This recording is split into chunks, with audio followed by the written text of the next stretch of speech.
Attention aux frais cachés quand on achète un bien immobilier. On pense souvent qu'il n'y a que le prix du bien, mais il y a plein de petits frais qui viennent s'ajouter. Si on ne les a pas anticipés, c'est très compliqué. Donc je t'explique ça en 4 points. Premier point, les frais de notaire. C'est entre 7 et 8% du prix du bien pour de l'ancien et 2-3% pour du neuf. Attention, dans les frais de notaire, c'est un abus de langage parce qu'il y a très peu de ces frais qui vont au notaire. Il y a beaucoup de taxes et d'impôts et en plus, ça a tendance à augmenter. Deuxième point, les frais d'agence. Ça va être entre 3 et 8% du prix du bien. Donc attention, c'est des gros frais également. Mais surtout, si tu as embauché un chasseur immobilier ou une société d'investissement locatif clé en main, ça va s'ajouter de même 3 à 8% en général.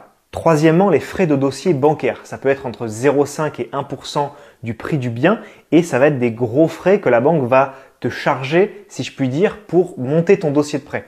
Pourtant, c'est quelque chose qui va se négocier facilement, surtout si tu as un bon dossier.